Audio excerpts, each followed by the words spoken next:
यह कहानी एक ऐसे समय की है जब धरती के विनाश के 30 साल बीत चुके थे। पूरी दुनिया तबाही से भर चुकी थी।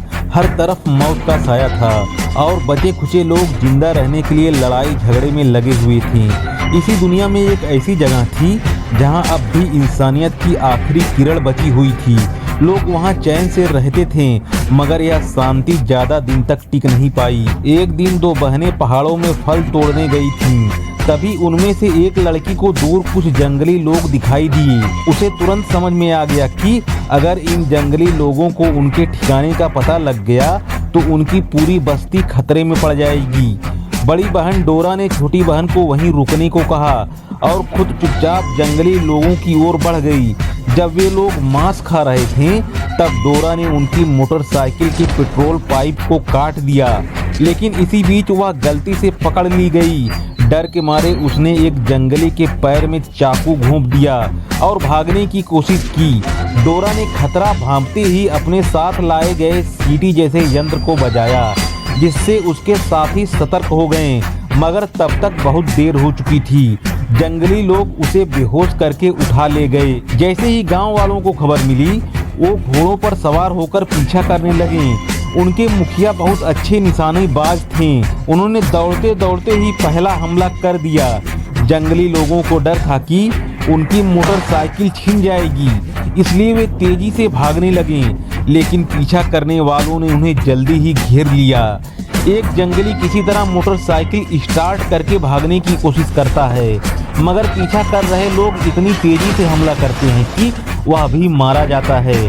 डोरा की मां, जिसे एरसुई कहा जाता है, वह अपनी बेटी को बचाने के लिए खुद आगे बढ़ती है।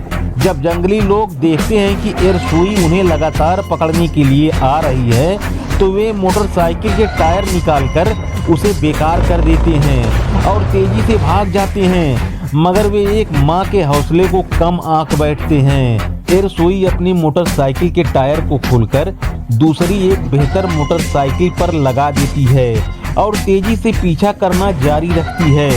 उधर बेहोश पड़ी डोरा होश में आ जाती है और चालाकी से मोटरसाइकिल के पेट्रोल पाइप को काट देती है।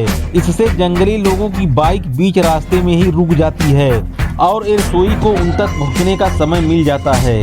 सुबह होते होते एरसुई आखिरकार उन तक पहुंच जाती है। जंगली लोग अपनी जान बचाने के लिए तेजी से ऊंची पहाड़ी की तरफ भागते हैं, मगर एरसुई को पहले से ही अंदाजा था कि उसकी बेटी को वहीं ले जाया जाएगा। डोरा को पकड़कर जंगली लोग अपने मुख्य ठिकाने पर ले जाते हैं। वहां वे अपने सरदार को यह बताने वाले थे कि उन्होंने एक लड़की को पकड़ लिया है और उसके बदले में बड़ा इनाम मिलने वाला है, मगर डोरा चालाकी दिखाते हुए एक जंगली को धोखे से मार देती है। हालांकि वह अब भी वहां से भाग नहीं पाती। जंगली लोगों का नेता सांग बियाओ समझ जाता है कि अगर डोरा इतनी स्वस्थ और साफ सुथरी दिख रही है तो इसका मतलब है कि वह किसी समृद्ध जगह से आई है।